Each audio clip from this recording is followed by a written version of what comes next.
This is the Wire Report for 1630 Zulu, October 11, 2023.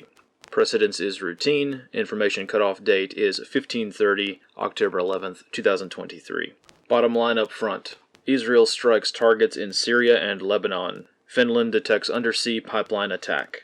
Beginning with international events, on the Middle Eastern front, Israeli Defense Forces make final preparations for Gaza invasion. Israel strikes targets in Lebanon as Hezbollah militants conduct limited skirmishes along the border. Israel strikes targets in Syria in response to alleged mortar fire originating in the vicinity of Quneitra. Israel begins naval bombardment and airstrikes of the Egypt-Gaza-Rafah border crossing after ordering non-combatants in Gaza to flee to Egypt via the same crossing. Evidence begins to mount indicating the use of white phosphorus rounds by Israeli Defense Forces on Gaza. Various Palestinian-aligned splinter groups make preparations for operations around the world, increasing threatening rhetoric, particularly in the United States and Europe.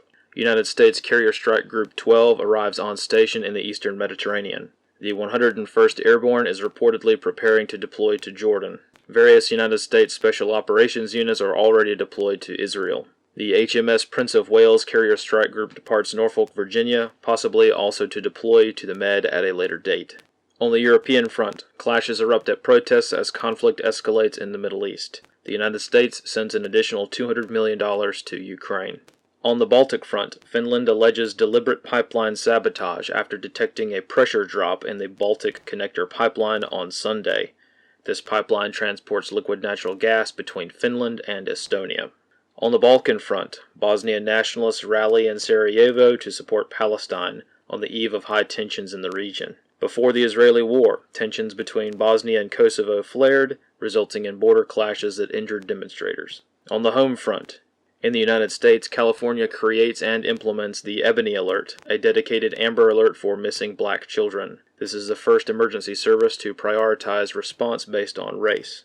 A U.S. House of Representatives report indicates that 99% of illegal immigrants encountered since 2021 have not been deported, and contact has been lost with the overwhelming majority. Analyst comments for this wire. Information warfare abounds following various atrocities of war, many of which cannot independently be verified. Caution must be exercised in the information space as all sides in the current conflict have long histories of narrative shaping.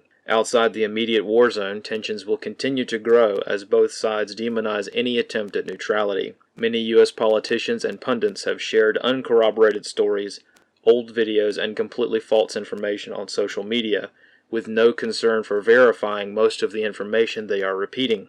Due to the illusory truth effect, it will become increasingly difficult to discern the truth as time goes on. Extremely serious and concerning rhetoric runs rampant on social media. Everything from chemical to nuclear weapons has been openly discussed by high-ranking political officials on all sides of the conflict. The question remains as to how much of this rhetoric will be backed up with action. The use of white phosphorus munitions by Israeli Defense Forces is highly likely, as video evidence all but confirms this munitions use. However, genuine video evidence has been mixed with old videos from the Syrian war, further weaponizing the use of information in this conflict. This concludes the Wire Report for 1630 Zulu, October 11th, 2023.